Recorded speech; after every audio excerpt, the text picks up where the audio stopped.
जय हिंद दोस्तों। तो एसएससी जीडी का एक और प्रैक्टिस सेट में आपका स्वागत है। तो फ्रेंड्स, यहाँ पे इस वीडियो में आप देखेंगे एसएससी जीडी में पूछे जाने वाले जीके और जीएस के जो है 25 महत्वपूर्ण प्रश्न। ठीक है, और ये आपके एसएससी जीडी की परीक्षा के दृष्टिकोण से जो है प्रश्नों को यहाँ पे सेलेक्ट किया गया है। समझ गए? तो चलिए हम लोग स्टार्ट करते हैं। फर्स्ट टाइम विजिट कर रहे हैं तो हमारे चैनल को सब्सक्राइब कर सकते हैं, जो बिल्कुल फ्री ऑफ कॉस्ट है।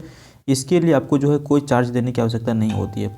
ठीक है, चलिए तो हम लोग स्टार्ट कर लेते हैं। 25 प्रश्न यहाँ पे आप कंप्लीट करेंगे। अंत तक वीडियो के बने रहते हैं तो सारे सिलेक्टेड प्रश्न हैं और इसकी संभावना प्रबल है पूछे जाने की। ओके, तो देखिए प्रश्न क्या है, निम्नलिखित में से सबसे ऊंचा मेघ जो है वो कौन सा है। ठीक है, तो सबसे ऊंचा मेघ जो है देखिए यहाँ पे पछाब मेघ या फिर स्तरीय कपासी मेघ, वर्षा स्तरीय मेघ या फिर कपासी मेघ।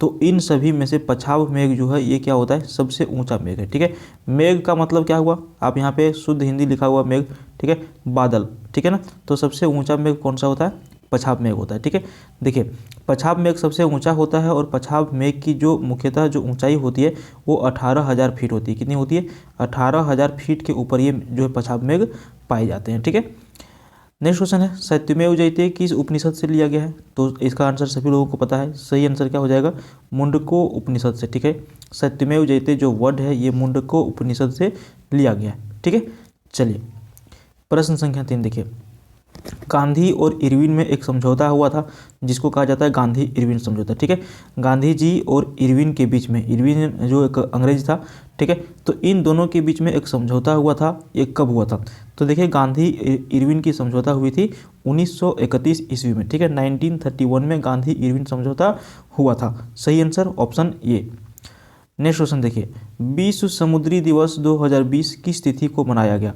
ठीक है, देखिए यहाँ पे विश्व समुद्री दिवस 2020 को किस तिथि को मनाया गया था, 24 सितंबर को मनाया गया था। Correct answer option C. ठीक है, 24 सितंबर। अगला प्रश्न देखिए, किस जिला को स्वदेशी मैंगो हेरिटेज एरिया घोषित किया गया है। यहाँ पे देखिए मुजफ्फरपुर, कन्नौज, औरंगाबाद और कन्नपुरम। इसमें से जो कन्नपुरम है इसको क्या किया गया, स्वदेशी मैंगो हेरिटेज जो है एरिया घोषित किया गया। मैंगो हेरिटेज करने का मतलब आम का सबसे अधिक उत्पादन। ठीक है, क्या है, आम का सबसे अधिक उत्पादन स्वदेशी मैंगो हेरिटेज कन्नपुरम को घोषित किया गया था। ओके, नेक्स्ट क्वेश्चन, निम्नलिखित में से किस टीम ने 13वें आईपीएल 2020 का खिताब जीता था। ठीक है, तो देखिए 13वें संस्करण का आईपीएल हुआ था 2020 में और इसको जो जीता था मुंबई इंडियंस ने जीता था। किसने, मुंबई इंडियंस ने। और यहाँ के जो कैप्टन होते हैं कौन होते हैं, रोहित शर्मा होते हैं। ठीक है, अभी तो लगातार रोहित शर्मा ही यहाँ के कैप्टन बने हुए हैं और अच्छी खासी इन्होंने चेन्नई जैसा टीम को भी ये टक्कर दे देते हैं। समझ गए, तो मुंबई इंडियंस जो है यहाँ पे 13वें संस्करण 2020 का आईपीएल में खिताब अपना जीता था। वर्ष 2020 में परमाणु अप्रसार संधि के कितने वर्ष पूरे हो गए, तो परमाणु अप्रसार संधि के पूरे 50 वर्ष हो गए हैं 2020 ईस्वी में। अगला प्रश्न देखिए, नवंबर 2020 में बीबीसी द्वारा दुनिया की 100 प्रभावशाली महिलाओं की सूची में शामिल भारतीय महिला निम्नलिखित में से कौन है।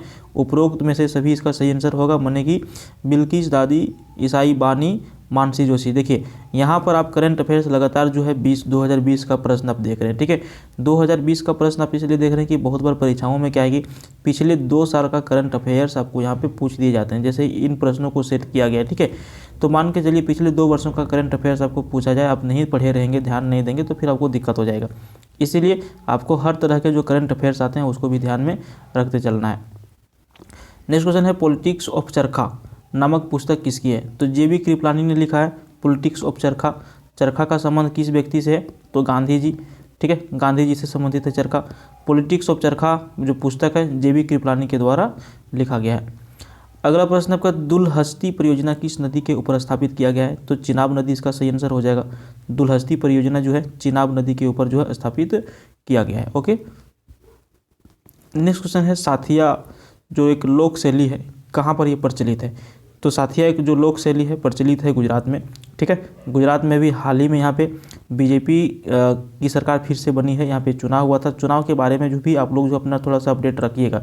ठीक है, बीजेपी में हाल ही में एक चुनाव हुआ था विधानसभा का, जिसमें फिर से बीजेपी जो है प्रचंड बहुमत के साथ यहाँ पे सरकार बना लिया है। ठीक है, तो ये भी ध्यान रखिएगा, साथिया लोक शैली प्रचलित है गुजरात में। ठीक है, नेक्स्ट क्वेश्चन देखिए, पवनार आश्रम का संबंध किससे है? तो विनोबा भावे बिल्कुल सही आंसर हो जाएगा। ठीक है, पवनार आश्रम का संबंध विनोबा भावे से है।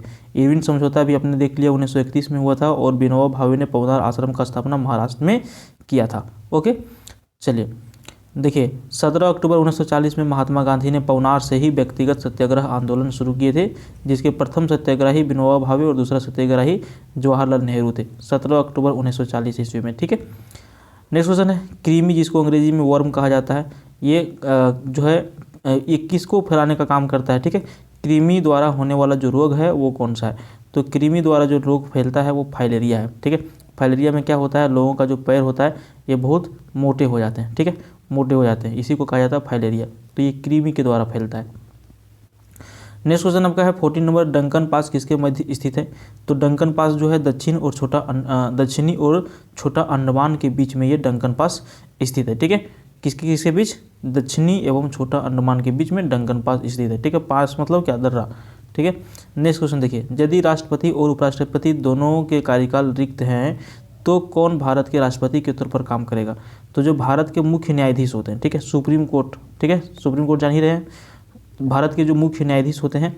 चलिए, तो यहाँ पे इसका सही आंसर क्या हो जाएगा? भारत के मुख्य न्यायाधीश। यदि राष्ट्रपति और उपराष्ट्रपति दोनों के कार्यकाल रिक्त हो तो कौन भारत के राष्ट्रपति के तौर पर काम करेगा? भारत के मुख्य न्यायाधीश जो होते हैं वो काम करते हैं। ठीक है, देखिए, यदि राष्ट्रपति और उपराष्ट्रपति दोनों कार्यकाल रिक्त हैं तो भारत के राष्ट्रपति के तौर पर भारत के मुख्य न्यायाधीश काम करेंगे। समझ गए? नेक्स्ट क्वेश्चन, भारत गणराज्य में वित्तीय आपात स्थिति खाली स्थान द्वारा घोषित की जा सकती है। ठीक है, भारत गणराज्य में वित्तीय आपात स्थिति खाली स्थान द्वारा घोषित की जा सकती है, तो ये राष्ट्रपति ही घोषित कर सकते हैं। ठीक है, अगर यदि वित्तीय आपात, हालांकि वित्तीय आपात अभी तक भारत में एक बार भी नहीं लगा है। समझ गए? वित्तीय आपात राष्ट्रपति के द्वारा ही घोषित किया जा सकता है। नेक्स्ट क्वेश्चन है, रात में तारे टिमटिमाते नजर आते हैं क्योंकि? तो देखिए, अपवर्तन के कारण जो है हमें रात में तारे टिमटिमाते हुए नजर आते हैं। सही उत्तर होगा यहाँ पे स्टारलाइट के वायुमंडलीय अपवर्तन के कारण वायुमंडलीय तारों के प्रकाश अपवर्तन के कारण रात में तारे हमें आकाश में टिमटिमाते नजर आते हैं। देखिए, गोल्डन धान का अच्छा स्रोत कौन सा है? देखिए, खेती बाड़ी से अगर यदि आप यहाँ पे जुड़े होंगे या फिर देखिए परीक्षा में आपको एग्रीकल्चर से भी संबंधित प्रश्न पूछ सकते हैं, जैसे कि यहाँ पे पूछ दिया गोल्डन धान का अच्छा स्रोत कौन सा है? विटामिन ए इसका सही आंसर हो जाएगा। ठीक है, गोल्डन धान जो है किसका सबसे अच्छा स्रोत है? विटामिन ए का सबसे अच्छा स्रोत है।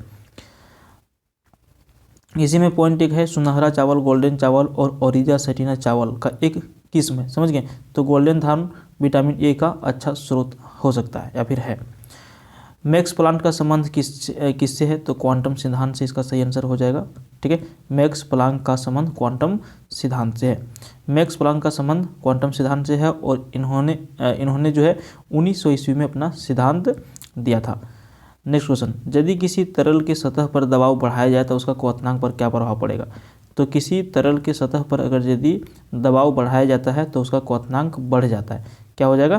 क्वथनांक बढ़ जाता है। ओके, नेक्स्ट क्वेश्चन, यदि विजयनगर साम्राज्य की स्थापना किसने की थी? तो हरिहर एवं बुक्का इसका सही आंसर हो जाएगा। ये दोनों क्या थे? भाई थे, ये हरिहर एवं बुक्का। ठीक है, और इन्होंने ही विजयनगर साम्राज्य की स्थापना की थी और इसकी स्थापना कब हुई थी? 1336 ईस्वी में हरिहर एवं बुक्का नामक दो भाई ने किया था। नेक्स्ट क्वेश्चन, भारत का राष्ट्रीय चिन्ह कहाँ से लिया गया है? तो सारनाथ स्थित अशोक स्तंभ जो है वहीं से भारत का जो है राष्ट्रीय चिन्ह को लिया गया है। ठीक है, यहाँ पे कुछ पॉइंट है। देखिए, चुंबकीय दिशा सूचक का भारतीय महासागरों में प्रयोग प्रारंभिक सूचना, देखिए इसमें से ये चीज़ नहीं है। देखिए यहाँ पे जो है सारनाथ स्थित अशोक स्तंभ, इसमें क्या है कि इसे जो है राष्ट्रीय चिन्ह के रूप में 26 जनवरी 1950 ईस्वी को अपनाया गया था। ओके, 26 जनवरी 1950 में।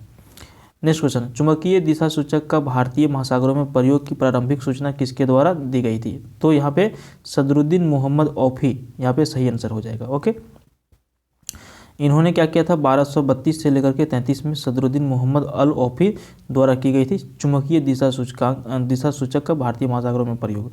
ठीक है, तो 1232 से 33 ईस्वी में सोचिए, ऐसे 800 साल पहले इसका प्रयोग जो है किया गया था। अगला प्रश्न, राष्ट्रीय आंदोलन के विकास के किस वायसराय ने प्रमुख भूमिका निभाई थी? तो राष्ट्रीय आंदोलन के विकास में जो वायसराय था वो बी एवं सी दोनों, यानी कि लॉर्ड लिटन और लॉर्ड कर्जन दोनों ने भूमिका निभाया था। समझ गए? राष्ट्रीय आंदोलन में लॉर्ड लिटन और लॉर्ड कर्जन ने जो है महत्वपूर्ण भूमिका निभाया था। और यहाँ पर जो आपका अंतिम प्रश्न इस वीडियो का है, निम्नलिखित में से उन्हें चिन्हित कीजिए जो कथक नृत्य से संबंध नहीं है। तो ध्रुव तारा जोशी जो है ये कथक नृत्य से संबंधित नहीं है, ठीक है। ध्रुव तारा जोशी जो है ये नहीं है, बाकी यहाँ बंदा दीन, लच्छू महाराज और शंभू महाराज ये सारे क्या हैं, किस चीज़ से है, कथक नृत्य से संबंधित है, ठीक है। ध्रुव तारा जोशी का संबंध देखिए किस चीज़ से है, तो यहाँ पर इनका संबंध है संगीत से। क्लियर। तो यहाँ पर आप लोगों ने 25 इंपॉर्टेंट प्रश्न को कंप्लीट कर लिया है। वीडियो अच्छा लगा तो आप लाइक कर सकते हैं, चैनल को सब्सक्राइब कर सकते हैं। Thank you.